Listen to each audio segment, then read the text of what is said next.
We'll see how to plan production using linear programming in Microsoft Excel. We're going to use the solver function. In the earlier videos, we have seen level production strategy and chase demand strategy. In this, I'll show you how to perform this solver in Microsoft Excel so that we can use the linear programming. So this should even save even more dollar in terms of planning, because it's going to run a bunch of equations behind the scene and give us the best optimum value for the production amount each period, as well as the inventory carrying number of workers in each period. So it will optimize so many things behind the scene and give us the best solution.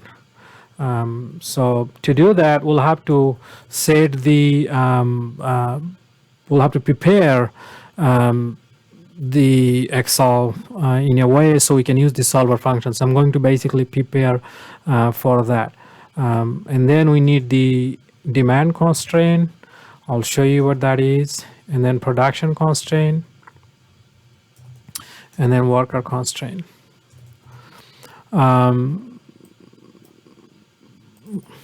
So basically, Excel will start with 0 for all of these things that we're trying to determine: the optimum production size, inventory level, amount of worker fires, hires, and the total number of workers. And then I'm going to write some constraint so that we can use that solver function in Excel. So for the demand constraint, that's going to be basically the production minus the inventory. That will be equal to this 90,000. We'll set that in Excel later on. Right now, we're going to just set the constraint. So the second constraint for summer demand would be the amount of inventory coming from spring plus the production in summer minus the amount of inventory I would like to have in summer for the fall. And then I can basically copy this like that.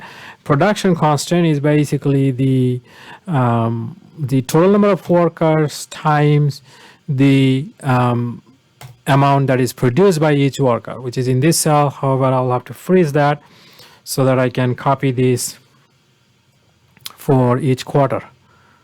So I'm going to do that. And then worker constant, I started with 100. So 100 minus the fire plus the hire. So that's going to be there.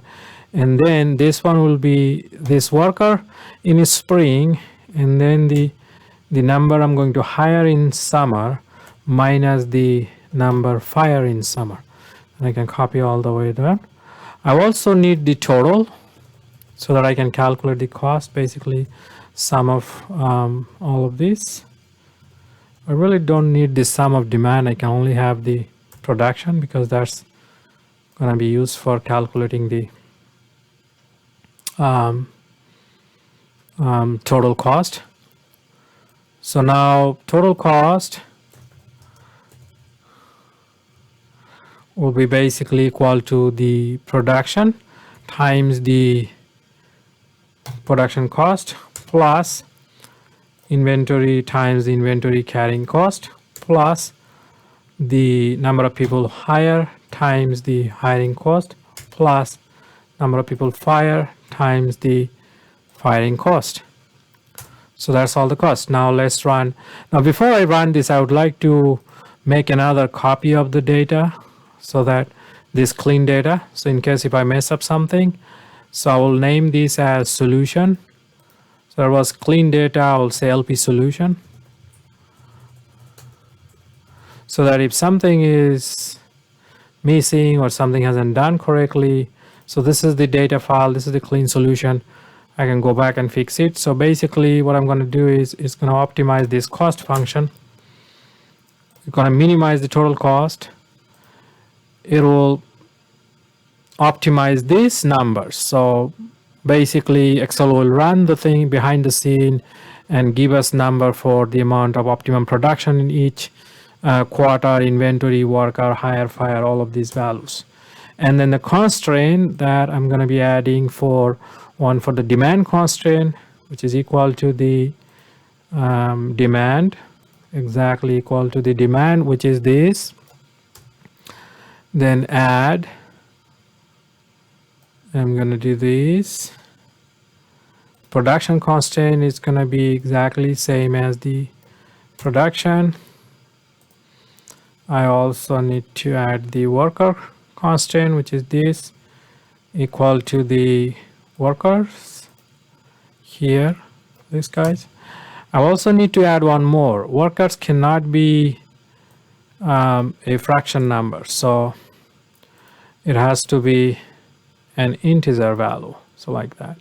So done. So all the constraints are done. Use linear programming.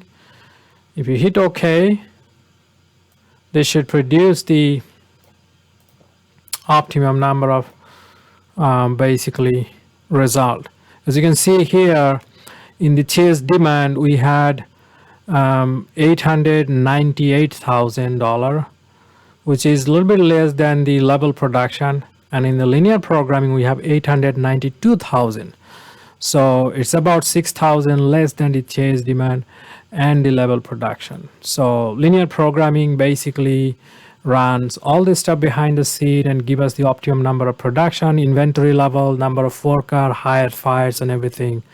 So that can be done in this nice Excel solver function.